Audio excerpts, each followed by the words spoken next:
고민을 넣어주는 친구 쇼한 침대. 쉬운 침대가 고민을 들어준다고? 편안한 저자리의 친구 쇼한 침대. 그렇게 편안하니? 머리부터 발끝까지 너무나 포근한 느낌. 오늘부터 내 친구 쇼한 침대. 어디에 있다고? 딴지마켓에 있네. 주권자로서의 책임을 다합시다. 옛날에는 왕이 똑똑해야 나라가 편했습니다. 지금은 주권자가 똑똑해야 나라가 편하지 않겠습니까? 추종하는 시민에서 참여하는 시민으로 스스로의 위상을 바꾸시다. 시간의 벽을 넘어 광장의 시민들에게 전하는 노무현 대통령의 이야기, 대통령의 말하기, 위시다 마우스. 엄마, 나 가게 안 하고 싶은데. 너 가게 해봤니? 음식 만들어봤니? 인테리어는? 집기는? 일할 사람은? 운영은? 가게 자리는? 그래도만! 너 돈 있니? 난 요술램프 몬스터 셰프다. 네가 원하는 모든 것을 들어주마. 맛집의 맛을 똑같이 만들어줄 수 있어요? 맛뿐만 아니라 돈과 청의 모든 비법을 알려주겠노라. 야하! 이젠 걱정 고민 끝! 네이버 검색창에 몬스터 셰프라고 쳐주세요. 상담 문의 02-458-8838 몬스터 셰프. 야, 이 부장! 네가 부장이면 땅이야! 저 인간 저거들 제 오늘도 술술 풀리고 안 먹고 회수하냐? 내일도 신체 상태로 출근하겠구만. 아유. 고려 생활 건강 술술 풀리고 음주전 한포가 당신을 지켜드립니다. 특허받은 천연 유래 성분 숙취 해소제 술술 풀리고를 은하계 최저가로 딴지마켓에서 만나보세요.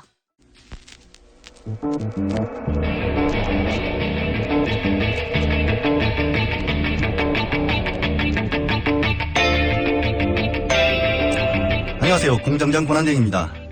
잠시 후 9시 30분이면 대한민국 재계 1위 삼성의 후계자 이재용 부회장이 피해자 신분으로 특검에 출두합니다. 그는 삼성을 물려받기 위해 국민연금을 위험에 빠뜨렸다는 의혹을 받고 있습니다. 서민들이 불안한 노년을 준비하기 위해 오늘을 아껴 모으고 있는 돈입니다. 페이스북 창업자 마크 주커버그는 딸이 태어나자 자신이 가진 지분의 99%를 사회에 환원하겠다고 했습니다.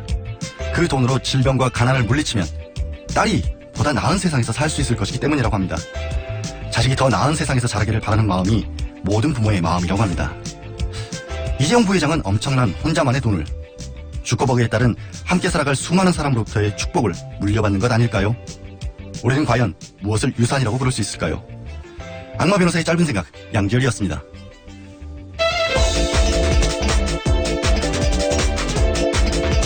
네, 이 정도는 알아야 할 아침 뉴스, 뉴스공장 홍보소, 이한류의 시사인. 예, 김은지입니다. 예, 안녕하세요. 예, 안녕하세요. 예. 나흘째입니다. 네, 목요일입니다. 예, 내일 하루밖에 못 보는 거예요, 그럼 더? 아. 벌써 아쉬워지는데? 어제 충격적인 또 스모킹 건이 하나가 더 나왔다면서요? 예, 그렇습니다. 이 태블릿 PC 새롭게 나온 소식 전해드렸을 텐데요. 이 박영수 특검팀이 그 내용을 좀 더 자세하게 어제 브리핑했습니다. 예. 실제로 실물도 들고 나와서 기자들한테 보여줬었는데요. 이 브리핑에서 이 최순실 씨 태블릿에 저장된 이메일은 100여 개 정도라면서 이 주된 내용은 최순실 씨의 독일 회사 코어스포츠의 설립 과정과 이 삼성 지원금 수수 내역이다 이렇게 밝혔거든요. 예. 이 삼성전자가 이 코어스포츠에 2015년 8월에 220억 원대 규모의 컨설팅 계약을 맺었습니다.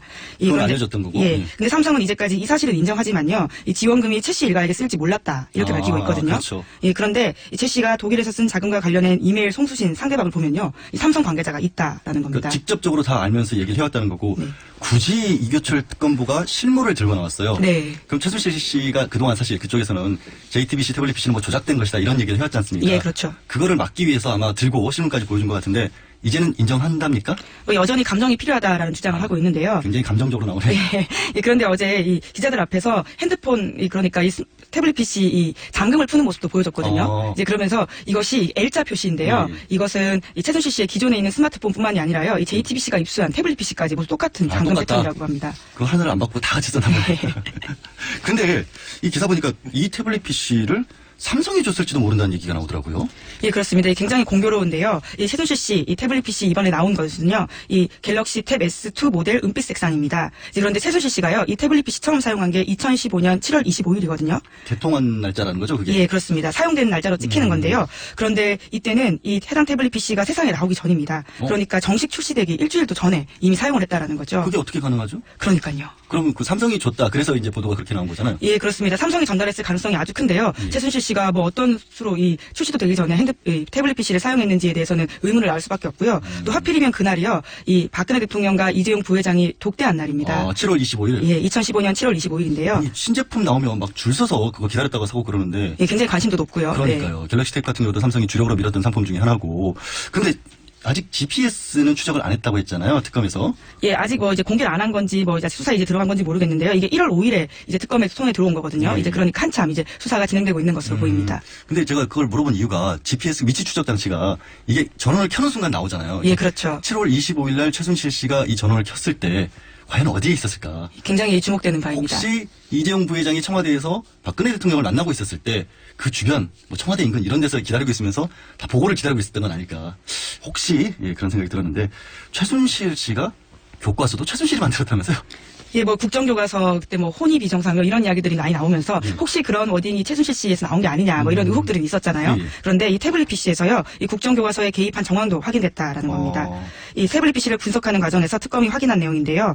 이 최순실 씨가 2015년 10월 13일 이 청와대 수석비서관 회의를 앞두고 작성된 대통령 말씀 자료를 미리 받아보고 수정했는데요. 여기에는 이 국정교과서와 관련된 발언이 나옵니다. 최순실 씨가 수정한 내용은요, 이 대한민국에 대한 확고한 역사관과 자긍심을 심어주는 노력을 하지 않으면 우리는 문화적으로도 역사적으로도 다른 나라의 지배를 받을 수 있습니다. 이렇게 직접 수정해서 추가했다라는 건데요. 이 말만 놓고 보면 뭐 딱히 나쁠 것 같진 않은데 하여튼 문제는 이 역사관과 자긍심이 결국 최순실 씨가 우리 학생들에게 심어주려 했던 것이었고 지금 국정교과서 그렇게 폐지해야 한다고 하니까 국정교과서에 쓰였던 기준을 그대로 검정교과서에 반영을 해서 사실상 국정교과서나 마찬가지로 만들겠다 이런 계획을 또 세우고 있는데 그 배후에도 결국 최순실 씨가 있었다. 우리 학생들의 미래 내지는 대한민국의 미래가 최순실 씨의 역사관에 의해서 좌우될 뻔한 아직은 안 끝났잖아요. 진행형이잖아요. 예, 그렇죠? 그렇습니다. 예, 최순실 씨는 참 역사학자였던가요? 뭐 많은 것들을 하셔서요. 뭐 직업이 어떻게 본인 말로는 임대업자라고 주장을 하고 있지만요. 지금까지 해왔던 것들을 보면 뭐, 예, 뭐 역사학자뿐만이 아니라 뭐 사실상 대통령이었던 거죠. 아니 예. 다른 것보다도 이 교과서를 건드렸다는 부분이 굉장히 저는 마음이 걸리네요. 예, 근데 또 다른 뉴스가 이 특별사면과 관련해서도 재벌회장이 특별사면과 관련해서도 또 새로운 의혹이 제기된 게 있죠. 예, 이 뇌물죄에 관련해서는요, 이 삼성뿐만이 아니라 이 SK도 관계가 있다라는 특검발 뉴스인데요. 이 2015년 8월 15일 이 특별사면으로 풀려난 SK 최태원 회장이 이 정부의 특별사면 공식 발표 사흘 전에 이 교도소에서 사면해줄 테니 경제 살리기 등에 나서야 한다라는 취지의 박 대통령 쪽 요구를 전달받고 이를 수용한 사실이 담긴 녹음 파일을 이 특검팀이 확보했다라는 건데요. 이 구체적인 워딩을 보면 좀 재밌습니다. 이 SK의 이 김영태 부회장이요, 직접 구치소로 이 8월 10일에 가거든요. 이제 거기 가서요, 이런 이야기를 합니다. 왕 회장이 귀국을 결정했다. 우리도 왕 회장이 귀국을 결정했다. 예, 우리도 짐이 많아졌다. 분명하게 숙제를 줬다. 이렇게 이야기를 이게 합니다. 무슨 뜻이에요? 이 진짜 암호 같은 말인데요. 이 특검팀에서는 이렇게 의심하고 있습니다. 이 아무래도 구치소 접견 같은 경우에는 녹음이 다 되거든요. 이제 그러니까 민감한 이야기들은 다 은어로 주고받는다라는 건데요. 이 여기서 왕 회장은 박 대통령, 그리고 귀국은 사면, 그리고 숙제는 미래와 K스포츠재단 지원 이런 것을 의미하는 게 아니냐라는 거죠. 무슨 스파이 영화를 너무 많이 본 것 같네. 그렇죠? 근데 이거는 제가 조금 어제 언론에 나온 걸 보고 마침 보강 취재를 좀 할 수가 있어서 구치소는 아니고 당시에 이제 의정부 교도소에 최태원 회장이 있었다고 합니다. 그런데 원래 이게 형이 확정이 된 기결소 같은 경우에는 일부 신문에는 구치소로 나왔어요. 예, 그렇습니다. 이 형이 확정된 경우에는 녹음을 안 하거든요. 법적으로 못 하게 돼 있어요. 근데 최태원 회장에 대해서는 추가 혐의를 받고 있는 상황이어서 그 부분에 관해서는 미결수의 지위에 있는 거나 마찬가지라고 해서 특별하게 녹음을 했고 이번에 특검에서 발표를 하기는 특검에서 발표한 건 아니고 특검에서 수사를 들어가긴 했는데 이미 검찰 특별수사본부 당시에 재벌 회장들과의 뇌물죄 관계를 알아보기 위해서 검찰에서 다 자료를 확보를 했다가 미처 다 검토를 못하고 넘겼던 게 특별수사본부에서 이번에 특검에서 찾아낸 거라고 합니다. 그래서 상당히 신빙성은 있는 그런 어떤 뉴스라고 그렇게 확인이 됐습니다. 자, 근데 자, 문영표 전 보건복지부 장관. 네. 이분도 뭔가 좀 국민연금 이사장직 할 때 고개를 갸웃거린 사람들이 많았는데 그것도 결국엔 문제가 있었다는 보도가 나왔네요. 예, 그렇습니다. 이 대통령 뇌물죄와 관련해서 굉장히 중요한 단서 중에 하나인데요. 이 구속되어 있는 문영표 전 장관이 최근 이 조사에서 박 대통령이 국민연금공단 이사장 자리를 약속했다 이렇게 진술했다라는 겁니다. 그러니까 직접적으로 자리까지 약속하면서 해달라고 했던 게 무엇이었냐라고 볼 수밖에 없는 건데요. 이 문영표 장관 같은 경우에는 2015년 7월에 이 메르스 대응에 대한 실패한 책임자로서 경질 위기에 내몰렸습니다. 온 나라가 그때 난리였는데. 네. 그리고 결국 한 달 뒤에 장관직에 물러나는데요. 의아했던 부분은 4개월 뒤에 이 국민연금공단 이사장으로 복귀를 하거든요. 좋은 자리잖아요. 예, 그렇습니다. 엄청나게 많은 돈을 좌지우지할 수 있는 자리인 거고 받는 대우 같은 것도 굉장히 좋은 것이고 그게 결국에는 박 대통령과 약속을 통해서 그렇게 된 것이다. 이미 국민들은 메르스 때문에 그렇게 고통을 받고 많은 사람들이 목숨도 잃었었고 화가 나 있었는데 자신은 그 박 대통령의 약속 덕택에 아무렇지도 않게 4개월 뒤에 국민연금 이사장 자리에 복귀를 했고 지금 또 그것 때문에 혹시 그 이유가 삼성 합병 때문이 아니냐는 의혹까지 받고 있는 그런 상황인 거잖아요. 예, 뭐 실제로 이제 문 전 장관은요, 당시 국민연금이 합병안을 찬성하도록 압박한 혐의로 구속된 상태이거든요. 그리고 이 실무자들이 그런 이야기들을 다 하고 있고요. 그렇기 때문에 이 자리를 약속했다, 받았다라는 것은 굉장히 의미심장한 부분입니다. 예, 계속해서 이 아침 뉴스가 화가 나는 게 많이 나는데 저 이게 변호사로서 이 부분이 제일 어제 참 걸렸던 부분이 안종범 전 수석이 자기가 쓴 수첩도 이게 증거가 아니다 라면서 부정을 했다면서요. 예, 그렇습니다. 어제 이 2차 공판이 열렸었는데요. 거기서 업무 수첩 사본 전체가 증거로 채택되는 것에 동의하지 않는다. 이런 주장을 펼쳤다라는 건데요. 이 검찰이 지난달 29일에 증거로 신청한 수첩 17건 중에서 11건은 영장 혐의에 기재된 사실과 무관한데도 압수돼서 위법하다. 뭐 이런 식의 주장을 한 겁니다. 하지만 검찰에서는요. 이 변호사가 일부 발췌해서 낸 내용을 검찰이 보고 수첩이 더 있다라는 것을 알고 가져온 것뿐인데 이제 와서 왜 그렇게 말을 하느냐라고 하면서요. 이 자신에게 유리한 부분만 검찰이 낸다고 할까 봐 오히려 전체를 낸 건데 어떻게 그렇게 이야기할 수 있냐라고 공격을 했고요. 그러면서 검찰에서는 오히려 안 전 수석이 어떻게든 대통령에게 불리한 증거를 빼려고 이렇게 막는 거 아니냐. 결국은 배후에는 대통령이 있다. 볼 수밖에 없다. 이런 이야기도 했다고 합니다. 그러니까 압수하는 게 위법한 건데 그 이유가 수첩 일부를 보여줬는데 그걸 보고 검찰에서는 이런 내용이라면 필요하다. 혐의하고 직접적으로 관련이 됐다. 그래서 나머지 전체 수첩을 압수를 했고 예, 그렇죠. 법원이 발부한 영장에 근거해서 압수를 했는데 그게 우리는 조금만 주려고 그랬는데 왜 다 가져갔냐.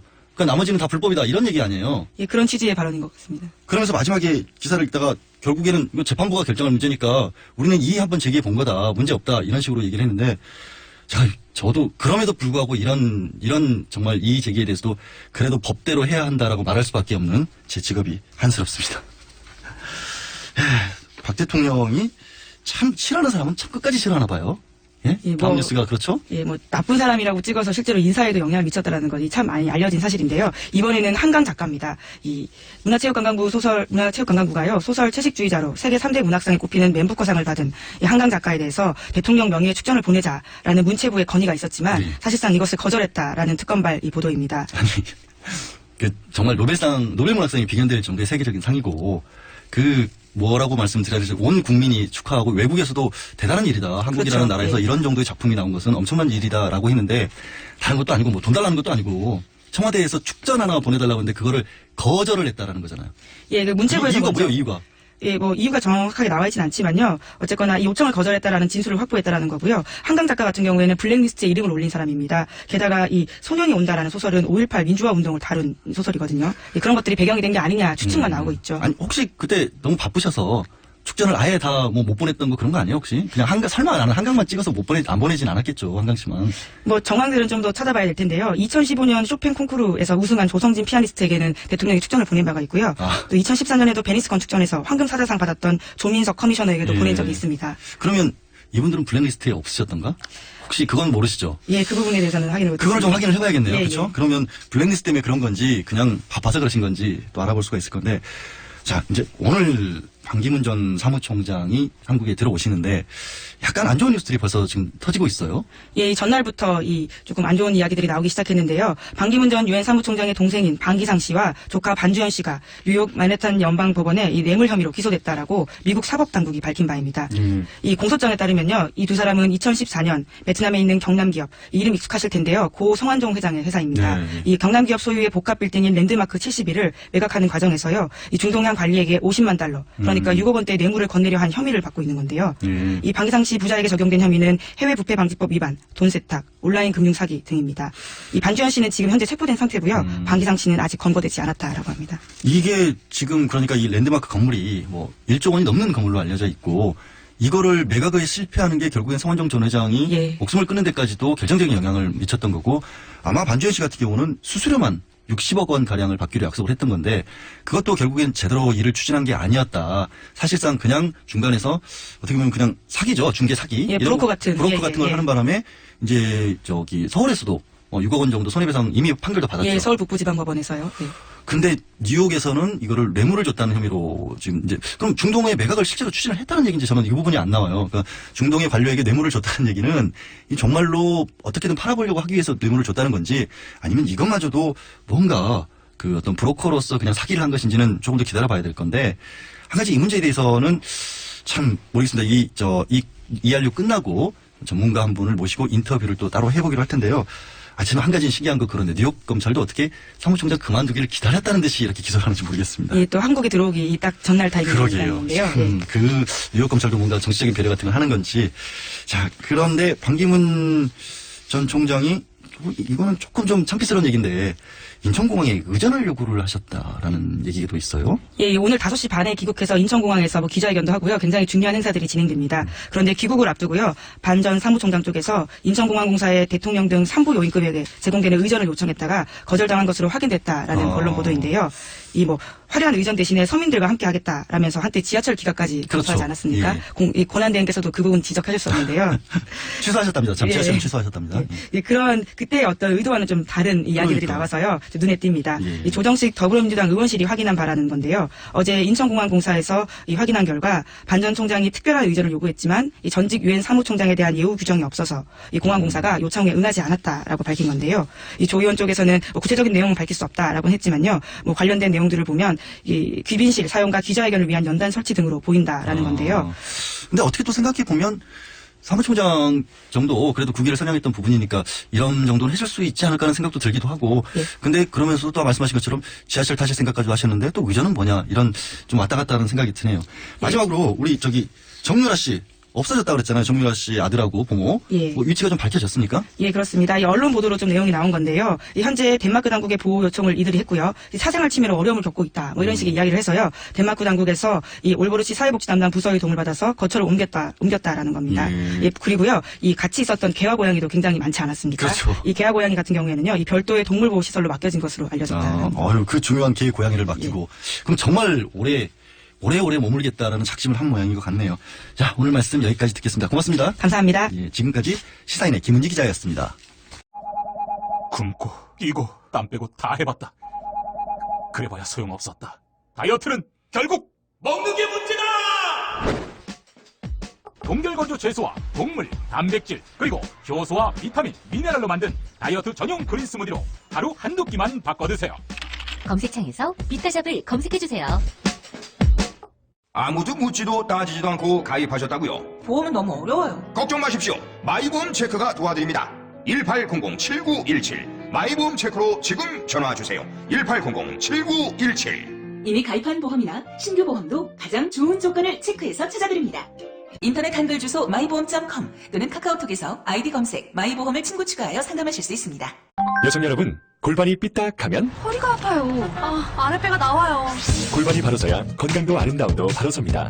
바디로직을 입으세요. 토크밴드의 입체적인 탄력이 틀어진 골반을 바로잡습니다. 간편하고 확실한 골반 교정 타이즈 바디로직. 삐딱한 남성 골반에도 역시 바디로직. 바디로직의 효과를 못 느끼셨다면 100% 환불해드립니다. 자세한 환불 조건은 홈페이지를 참조하세요.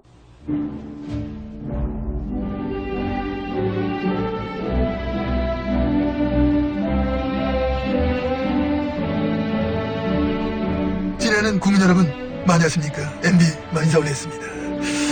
여러분 어떻게 요즘 뉴스공장 들을만 하십니까? 그런 점이 좀 그렇다. 예, 잘하겠습니다. 예, 참고하겠습니다. 그쵸. 그럼. 대체로 그렇습니다. 그 점수가 이만하면 개하는 거 아니냐. 예, 그런 의견, 예, 고맙습니다. 아무튼 우리 부족한 양지열이를 대체로 이래 이쁘게 봐주신 점, 진심으로 감사의 말씀 올립니다. 그렇습니다. 공장장 권한대행 양지열이 오늘로써 땜빵 나흘째입니다. 사실 걱정이 많았습니다. 저 하루하고 잘리는 거 아이가 마이크 앞에 또 쫄아가 생방 들어가 하는 거 아니냐. 조마조마했는데 예상외로 능숙하게 잘해. 여러분 양지열이 내가 캐왔습니다. 양지열 변호사 내가 어버캐왔습니다. 김어준이 내가 캐하는 건데 그게 배신해가 그렇지. 양지열이 내가 캐왔다. 코다가 가면서 기저귀 갈아채가면서 질질 흘리는 거 주워가면서 내가 다 캐안았다는 그런 확신을 저는 가지고 있는데 그게 뭐야. 큰일 나네. 진짜 큰일 났다. 당신 나와 진짜 큰일 난 거야 지금. 분리 안 시키면 다 죽어. 그냥 혼자 죽어. 혼자 죽어도 국민 좀 살자. 그렇네. 나도 살고. 지금 같이 죽으려고 그래.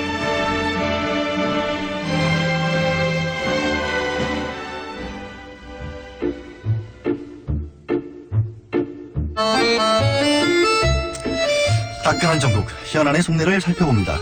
내부자 둘. 바른정당 김성태 의원, 더불어민주당 안민석 의원과 함께합니다. 안녕하십니까? 여보세요? 네, 안녕하세요. 안민석 의원입니다.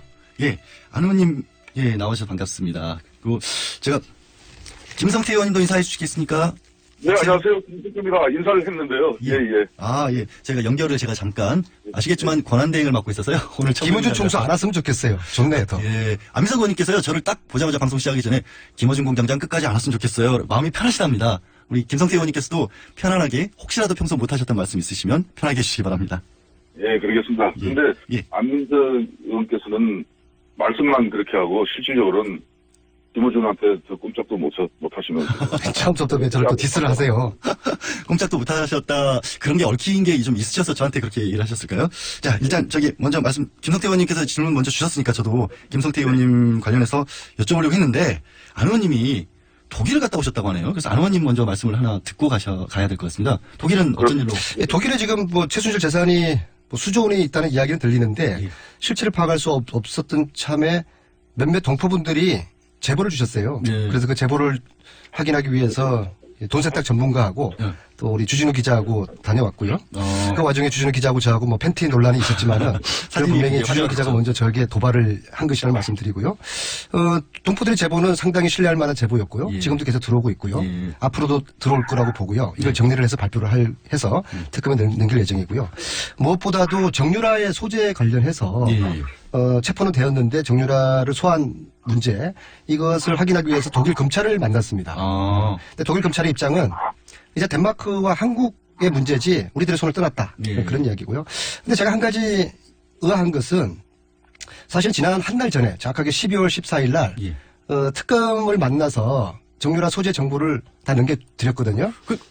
이미 한 달 전에, 그러니까 정유라가 방송국에 의해서 알려지기 전에 소재지를 특검에 이미 주셨다는 거잖아요. 12월 14일 날 밤에요. 밤 10시부터 12시까지 저와 특검 한 분하고 나머지 일행도 있었고 총 5명이서 정보를 주면서 어떻게 정유라를 체포할 건지에 대한 대책을 논의를 했거든요. 대책 논의까지 그냥 단순한 정보 그냥 뭐 이런 추측이다 제보다 이런 정도가 아니라 아예 대책 논의까지 하셨다는. 근데 그 특검은 저를 만난 적이 없다고 지금 모 언론사에게 이야기를 한 모양인데. 방송국에서 보도도 그렇게 나왔던 걸로 알고 있는데. 그날 밤에 제가 만났던 특검은 그럼 유령이었나요? 특검분 왜 그 정보까지 다 줬는데 특검이 왜 체포를 하지 못했는지 그건 제가 이해를 하지 못해요. 혼자 만나신 것도 아니라면서요? 예, 그럼 5명 함께 있었어요. 그래서 저는 연말까지 특검이 체포할 거라고 그래서 한국에 소환할 거라고 기다리고 있었는데 왜 이렇게 유라가 덴마크에서 안 들어오도록 하는 이런 사단이 벌어졌는지 그건 좀 특검 측에 좀 해명이 좀 들어봐야 될 것 같아요. 특검이 잘하고 있는데 지금 특검에 대해서 물론 특검을 믿습니다. 근데 저 부분에서 도저히 이해가 안 가는 부분이 있기 때문에 그 부분을 좀 밝혀줬으면 좋겠다는 거고요. 김성태 의원님. 예. 국정조사 하시느라고 안 의원님도 그러시지만 굉장히 고생 많이 하셨습니다. 특조 진행하시느라고. 이번에 국정조사가 좀 끝 마무리가 좀 아쉽다라고 하면서 특위에서 만장일치로 연장하자고 의결을 했잖아요. 특위에서만 의결한 걸로 되는 게 아니고 이 여야 사당에서 논의를 해줘야 하는데 지금 시작하고 있나요? 논의는? 사실 지난 3일 전에도 교섭단체 대표들을 직간접적으로 이렇게 만나고 또 그저께는 정신임 국회의장님을 제가 직접 찾아가서 그동안의 특조위 활동 보고와 또 국토특위 기간 연장에 대해서 국회 차원에서 특단의 결심을 촉구하는 그런 입장과 또 우리 위원회 의결 내용까지 이렇게 말씀을 드렸습니다. 그럼에도 불구하고 국회의장께서는 4당 교섭단체 간의 합의만 이루어진다면은 원포인트 국회를 열어서라도 기간 연장을 처리할 수도 있다는 그런 입장이었지만은 막상 이 국회는 원내 교섭단체 간의 협상과 합의에 의해서 국회 운영 일정이 잡히는데 그게 지금 수월치 않는 상황입니다. 소리가 좀 많이 울리네요, 의원님. 어디 계신지 좀 모르겠는데 잠깐 제가 안민석 의원께 질문 드리고 연결 좀 다시 한번 해보겠습니다. 안민석 의원님. 그러면 이제 이 특위의 연장이 필요한 이유가 있지 않습니까? 어떤 부분 때문에 물론 국민들이 짐작하는 것도 있지만 그렇게 의결을 하셨나요? 좀 전에 김성태 위원장님이 지난 2달 동안 국조특위 청문회 운영하시면서 참 애를 많이 쓰셨어요. 수고하셨고요. 특히 저는 이번에 김성태 위원장님을 통해서 균형의 리더십이 저런 거구나. 굉장히 어려운 입지였거든요. 그런데 여야 어느 쪽에도 치우치지 않고 그러니까 청문위원들한테도 욕먹지 않고 완벽한 균형의 리더십을 보여주신 김성태 위원님 참 수고하셨습니다. 자리에 안 계시니까 갑자기 또 조금 말씀. 없을 때 칭찬하는 게 진정성이 있는 거죠. 그렇죠. 그런데 지금 김성태 위원님 말씀하신 것처럼 저희들은 청문위원들이 만장일치로 국조를 한 달 연장해야 된다. 그래서 국조와 특검이 신의 효과를 내어서 진실의 퍼즐을 하나라도 더 많이 맞출 수 있어야 된다라고 원내대표들에게 지금 요청을 하고 있는데 기다리고 있지만 오늘 내일까지가 골드타임입니다. 내일 지나면 이제 끝나요, 국조가. 아예 끝나니까. 그래서 기다리고 있는데 만약에 이것을 여야 대표가 담아내지 못하면은 국민의 욕구를 담아내지 못하는 여야 원내대표들 역사적인 비판받을 것이고 참 한심한 것이죠. 이렇게 제가 예. 한마디로 정리하겠습니다. 도대체 뭐가 중요한디? 예. 근데 지금 어떤 정치적 상황, 특히 새누리당 같은 경우에는 남아있는 분들이 사실상 뭐 없다고 봐야 되잖아요. 청문회 하실 수 있는 분들이 바른정당으로. 아니, 네 분 지금 아마 계시지만 있죠. 예. 그분들이 이제 의혹도 많이 받으셨던 분들이. 거기는 애초에 뭐 의혹이 받는 게 아니라 국주 진상규명을 방해하러 들어왔다고 특히 이완영 의원님 같은 경우는 국민들에게 이완용이라고까지 비아냥을 받았지 않습니까? 예. 김성태 의원님 다시 연결돼 계시죠? 예. 이제 좀 낫네요. 안민석 의원께서 굉장히 칭찬을 많이 해주셨는데, 위원장으로서 이번 국조특위 가장 큰 성과를 거둔 것은 어떤 부분이다라고 말씀하실 수 있을까요? 사실상 이 국조특위, 특히 청문회를 개최하는 것은 어떻게 보면 여야 간의 정치 정쟁의 산물로 이 특위가 구성되고 청문회가 이루어지는 겁니다. 예. 그렇기 때문에 역대 그런 여러 국정조사 청문회를 보면은 항상 여야 간의 정쟁에 이 파행을 일삼기가 거의 뭐 일수였어요. 그렇지만 이번에는 7차 청문회, 2차례 현장조사 청문회, 2차례 기관보고 이 11차례의 실질적인 조사에 있어서 단 한 차례도 이 위원회가 파행을 겪지 않았다는 것은 아마 대한민국 국회 헌정사에 길이 아마 남지 않겠나 이렇게 보고요. 두 번째는 위원님들 17분이 그렇게 열정적으로 이렇게 임한 적이 없어요, 사실상. 물론 이 청문회는 또 국회의원들, 특히 초재선 의원 이런 분들에게는 아주 좋은 기회죠. 50 청문회 당시에 노무현 전 의원이 이제 어떻게 보면 50 청문회를 하면서 스타 반열에 오르고 또 대통령까지 되는 그런 기반을 만들었지 않습니까? 그렇듯이 이번에도 최순실의 이런 국정농단의 이 엄중함을 너무나 깊게 인식하고 너무나 많은 노력들을 했어요. 그에 비해서 사실상 이 국회에서 정인으로 채택된 그런 사람들이 계속해서 모른다, 뭐 본 적도 없다. 안 나오고. 이런 북출석하면서 이런 무성의한 과거의 국정조사 청문회의 어떤 그런 간섭을 그대로 이어받으려고 했어요. 그래서 이번 같은 경우는 불출석한 정인들 32명 동행명령장까지 발부했는데도 불구하고 안 나온 사람들 이번에 여러 일명 없이 고발 의결이 됐습니다. 알겠습니다. 그 말은 앞으로 국회 정은 감정에 관한 법률에 의해서 국회는 모욕죄로 아마 사법부에서 제대로 처벌만 한다면은 이분들 고생 좀 할 거예요.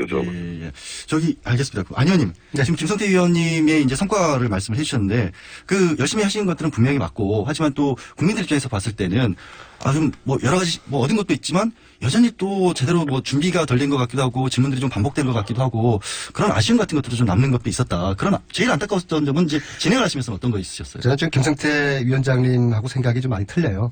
저는 한마디로, 소문잔 잔치에 먹을 것 없었다. 김 위원장님은 굉장히 많은 것을 얻었다라고 저는 개인적으로 피가 거꾸로 솟을 순간이 여러 번 있었습니다. 첫 번째는요. 새누리당의 엑스맨 아까 누구라고 뭐 벌써 말씀하셨잖아요. 정말 매국적인 그런 발언 볼 때, 그리고 최순실 비롯한 문고리 3인방 증인들 불출석, 우병우, 김기춘의 위증. 이래서 이게 국민화병이 지금 생긴 거 아니겠습니까? 청문회 때문에 국민화병이 생겼어요. 그다음 두 번째로 지금 바른정당으로 가 계신 우리 청문회 위원님들 2달 전만 하더라도 국정조사까지만 하더라도 이분들은 최순실 국정농단의 부역자들이었어요. 국정조사 정인들 내놓으라고 그러면은 죽어도 못 내놓겠다고 하고 그런데 청문회 기간 동안에 마치 무관한 듯 자기들은 부역자가 아닌 듯 그런 식의 말씀과 증인들에게 신분을 취하는 거 보고서 제가 또 한 번 또 피가 거꾸로 쏟았어요. 그때 새누리당 의원, 그때 비박계 의원들하고 지금 그분들하고 다른 사람들입니까? 그때는 유령이었고 지금은 바른정당 의원들입니까? 정치를 이렇게 하면 안 되는 거죠. 지금 여기 이제 김성태 의원님께서 당연히 하실 말씀이 있으실 것 같아요. 안민석 의원님이 국정조사 특유의 아쉬움이나 안타까움이 많이 있는 걸로 알고 계십니다만은 그렇다고 해서 2달 가까이 제가 아까도 언급했습니다만 파행 한번 겪지 않고 서로를 이해하면서 이렇게 청문회를 끌고 온 동료 위원들에게 그런 입에 담지 못할 좀 매도를 하는 것은 대단히 부적절한 발언이에요. 그렇다면은 박근혜 대통령 지난 대선에서 박근혜 대통령에게 표 찍었다고 다 이 사람들 대한민국 국민들을 부역자로 볼 겁니까? 그건 아니잖아요. 범위를 점점 두 분 다 확대를 시키고 계시네요. 그렇듯이 제 말씀은 청취자분들이 평가할 테니까 위원장님께서 제 얘기를 평가하세요. 제가 생각하기로는 안민석 의원이 사선 의원으로서 정말 어떻게 보면 이 최순실 국정농단의 그런 실체를 제일 먼저 파헤치고 오늘날 대통령 탄핵까지 이렇게 한 장본인 아닙니까? 위원장님 죄송하지만요. 위원장님 잠깐만 말씀해 주세요. 될 때가 된 것이죠. 그렇다고 해서 굳이 같이 2달간 일은 물론 여러 가지 부족하고 미흡하고 또 동료 위원으로서 자기 중심적 어떤 판단에서 좀 마음에 안 드는 부분이 있다고 하더라도 그렇게 또 매도를 하는 것은 위원장님은 저는 기본적으로 바른정당과 동료애를 강조하고 계시네요. 바른정당과 새누리당은 지금 일종의 위장이혼했다고 생각하거든요. 대선 때 되면은 분명히 같이 또 묻힐 겁니다. 그리고 조금 전에 위원장님 사선이라고 표현한 것은 정정해 주십시오. 내리사선입니다. 그렇게 하겠습니다. 네, 감사합니다. 내리사선 의원님께서 아니 저 위원장님 결론은 그렇게 동료 청문위원들 이렇게 좀 불편하게 이야기를 하는 걸 보면은 그 목적은 이제 조기 대선에서 새누리당과 바른정당이 뭐 보수 대연합 결집이다 뭐 해가지고 손잡을까봐 미리 그냥 이 예봉을 차단하는 그런 아마 의미에서 그런 발언을 하면은 진작에 그렇게 정확하게 전달해야지. 그 말이에요. 아니 근데 그러다도 이번에 제가 위원장으로서 이렇게 사회를 쭉 진행해 보면 뇌를 통틀어서 다 10분 다 열심히 준비했지만은 그래도 돋보이시는 분들이 있었어요. 근데 위원장님 제가 한 가지 여쭤볼게요. 그 미리 이거를 차단하신다라고 얘기를 하시면 그럼 바른정당하고 새누리당하고 다시 합칠 가능성도 충분히 있다. 이렇게 들으실 수도 있잖아요. 이거 이 안민석 의원이 얘기하는 것처럼 위장이혼이다 이런 생각을 하실 수도 있잖아요. 들으시면. 제가 그 말씀에 대해서 제가 한 말씀만 딱 드리겠습니다. 작년 4.13 총선은 우리 위대한 국민들은 정말 대한민국을 이제 양당 체제로서 이렇게 해서는 안 된다는 그런 국민들의 판단 속에 3당 체제가 만들어지고 이제 올해 지금 4당 체제가까지 됐습니다. 지금 현재 국회 의석 분포를 보면은 뭐 지금 유럽 대선 후보 문재인이든 반기문이든 어느 누가 대통령이 된다 하더라도 쉽게 말하면은 제대로 된 국가를 권력을 이끌 수 없습니다. 즉 연정을 하지 않으면은 대한민국 국가 권력을 제대로 끌고 갈 수가 없어요. 그 연정을 위해서 정치권이 이번 대선을 앞두고 여러 형태로 뜻을 모아나가는 과정에 때로는 뭐 후보 경선을 국민 참여 경선으로 이렇게 모아가지고 할 수도 있는 것이고 문재인 전 대표처럼 뭐 확고한 자신이 있으신 분들은 민주당 내에 뭐 당내 경선만 거쳐서 대선 후보로 나서시는 분도 계시고 여러 지형이 펼쳐질 거예요. 그러니까 그 여러 지형이 펼쳐지는데 벌써 뭐 연정을 위한 연대를 한다든지 야권에서 그거를 미리 지금 우리 안민석 의원께서는 그런 행위하면 안 된다 이 이야기입니다. 가능성은 열어 놓자는 건데 어쩌세요? 그러면 저희 안 의원님 또 반론이 또 있을 것 같아요. 보수 정당이 재집권을 하겠다는 생각은 얌체 없는 생각입니다. 나라를 이렇게 쑥대밭으로 만들어 놓은 보수 세력이 얌체가 없는 것이. 그리고 그 김성태 님이 지적하신 이거 청문회 위원님들 개인적으로 열심히 하셨고 유능하시고 열정이 계신 분들이에요. 근데 과거를 잊어버렸단 말입니다. 그러면 안 되는 것이 과거에 대한 반성을 하시고 청문위원회에서 뭐 그런 역할을 하셨으면 하는 그런 제가 의미를 말씀을 드렸고요. 그리고 지금 이제 오늘 반기문 총장이 귀국하시면서 대선 얘기가 기억나왔으니까 본격적으로 이제 대선 레이스가 오늘부터 시작된다고 보거든요. 이제부터 오늘의 하루는 이전의 한 달일 겁니다. 그래서 앞으로 무수한 정치적인 변화가 있을 것이고 굴곡이 있을 것이고 구도가 어떻게 짜질지도 변화무쌍하게 만들어질 것 같은데요. 제가 볼 때는 국민들은 이제 이 정권을 바꿔야 된다는 마음의 준비는 다 돼 있어요. 그러시겠죠. 그러니까 그렇게 많은 보수 정권에서는 다시는 해서는 안 된다. 이런 생각은 거의 다 공감하고 있습니다. 그런데 문제는 얼만큼 우리 야권이 국민들에게 신뢰와 비전을 주느냐 거기 달려 있는 것이죠. 특히 분열하지 않고 어떻게 야권에 똘똘 뭉쳐가지고 국민들에게 좀 신나는 희망을 주나. 이번 판도라 영화 보셨습니까? 제가 판도라 영화를 봤는데요. 거기 이런 대목인 대사가 나오지 않습니까? 판도라 상자 안에는 재앙과 절망이 있지만 희망 또한 있다. 이 국정농단 속에서 국민들이 아주 좌절하고 분노하고 실망했지만 좋은 지도자를 차기 대통령으로 뽑아야 된다는 그런 희망의 싹을 지금 틔우고 있는 것이거든요. 그래서 보수 정치 세력들은 이제 저희들에게 한번 넘겨준다는 생각하시고 저희들이 국민들과 함께 이 희망의 싹을 잘 키워가겠습니다. 김성태 의원님. 근데 판도라 상자에 남은 가장 큰 저주가 희망이라는 얘기도 사실 있는데 지금 그 희망이 어떻게 보면 여권에서는 뭐 바른정당도 그렇고 새누리당도 그럴 수도 있지만 반기문 전 총장이 그 희망이 될 수 있는 상황이잖아요. 김성태 의원님. 예, 지금 안민석 의원께서 뭐 좋은 말씀했습니다. 이번 조기 대선에서는 보수가 나서서는 안 된다. 저는 일정 부분 동의합니다. 그렇지만은 그 일정 부분 동의하는 보수라는 것은 한마디로 패권주의적 보수입니다. 패거리 정치를 한 그런 보수는 저는 절대 나서서는 안 된다고 봐요. 그런 측면에서 저는 문재인 당대표도 지금 이제 민주당 내에 과거의 친노 또 친문 패권주의가 청산되어져야만 우리 안민석 의원 같은 사람 지금까지 내리사선을 하면서 불 한 번 서지 않고도 용케도 살아남은 사람이지 않습니까? 저런 사람들이 소신을 펼 수 있는 그런 민주당의 뭐 정치 구조가 돼줘야 되는 거예요. 좀 다시 이야기를 하면은 과연 반기문은 흔히 말하는 친박 패권주의를 청산해내고 또 그 어떻게 보면은 굴레를 뛰어넘어서 이렇게 중도 합리성을 추구하는 그런 모든 정치 세력들이 연합을 해서 국민 대선 후보, 대통령 후보를 만드는데 본인이 참여하고 민주적인 국민들 경선 절차에서 본인이 선택되어지고 그 선택되어진 결과를 가지고 쉽게 말하면은 이 연합군이 만들어지겠죠. 이 연합군이 이제 사실상 아직까지도 이런 패권주의를 제대로 청산하지 못한 그런 후보와 싸워야 됩니다. 지금 후보는 한마디로 뭐 외교 안보의 중요한 문제도 북한의 또 이런 사전 양해도 구하고 뜻도 알아보고 판단하시는 분이죠. 또 뭐 가령 국가의 중요한 결정도 뭐 때로는 자신이 되면 바꿀 수 있는 바로 그런 사람과 싸워야 될 거예요. 그럴 따라서 말씀을 이렇게 길게 하세요? 친박의 패권을 씻어야 되는 것은 마찬가지지만 마찬가지로 야권에서도 또 다른 패권을 씻어야 하는 거다. 그 반대로서 반기문 전 총장 의원이 될 수 있다. 지금 김정태 의원님께서 속내를 딱 패권주의 청산 안 하면 힘들어요. 민주당도 결코 패권주의적 청산이 이루어지지 않은 채 대선 후보가 만들어지면은 그것 정말 쉽지 않을 거예요. 김정태 의원님 제가 속내를 하나 맞춰볼게요. 연합군이라는 의미는 그런 겁니다. 지금 반기문의 캠프가 MB계 쪽의 사람들이 짜고 있지 않습니까? MB 시즌2가 시작된 겁니다. 여기에다가 지금 비박계 중심의 바른정당, 거기가 붙고, 결국에는 지금 친박, 새누리당이 결국에 나중에 합류를 할 겁니다. 우리가 남이가. 김종인 위원장까지 가신다는 얘기도 나오잖아요, 벌써. 그래서 거기서 김종인이라든지 안철수라든지 그 중간에 항상 역사적으로 애매한 정치를 해오신 그런 분들이 그분들은 끝까지 가봐야 아는 것이고요. 우리는 그런 정치를 하지 않습니다. 모아리면 도저 애매한 정치, 회색 정치 그런 거는 저희들이 싫어하고요. 물론 저희들은 지금 앞으로 아까 말씀드린 국민들의 기대에 부응하는 경선을 해야 됩니다. 이 경선을 흥행을 해야 되는데요.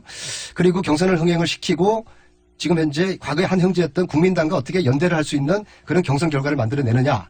두 번째는 우리 문재인 전 대표께서 넉넉한 마음으로 내려놓을 수가 있겠는가. 경선 룰에서 사소한 거 가지고 싸우지 말고 통 크게 내려놓을 수 있겠는가. 그다음에 세 번째로 촛불 민심을 우리가 야권이 얼마큼 수용을 할 것인가. 리셋 대한민국을 만들기 위한 개혁 법안을 얼마큼 앞으로 남은 기간에 추진할 것인가. 특히 최순실 재산 몰수법을 만드는데 야권이 주도적으로 성공한다 그러면은 이런 야권의 흐름들을 만들고 촛불 민심을 저희들이 잘 수용한다 그러면은 저희들이 정권 교체 성공할 수 있을 것이다. 패권이 아니다.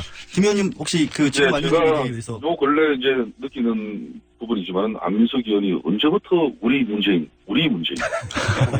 저분이 그런 문재인 좋은 분이에요. 네?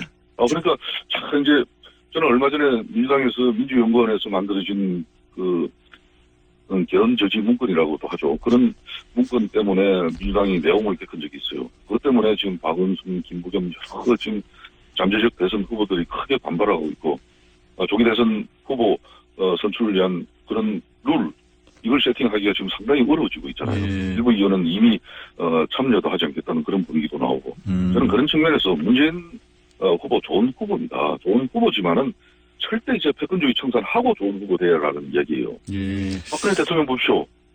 그 한마디로 군신 관계, 이 수평적인 당청 관계가 아니라 박근혜 대통령만을 위한 정당이 만들어지고 그 정당의 국회의원이 과반수 이상이 있기를 희망했지만은 작년 4.13 총선의 결과는 결국 내놓은 선물을 박근혜 대통령에게 안긴 것이고 그 과반수 의석이 무너짐으로써 오늘날 이런 이 비참한 여러 가지 상황을 대통령이 직접 맞이했지 않습니까? 그렇기 때문에 저는 문재인 전 대표께서도 좋은 대통령 후보가 되시려면 빨리 개헌 수용해야 됩니다. 아니 그대들이나 잘 대선 전에 마무리해야 될 것 같아요. 대선 전에 원포인트 개헌 국회 개헌 의원 수용해야 됩니다. 두 분들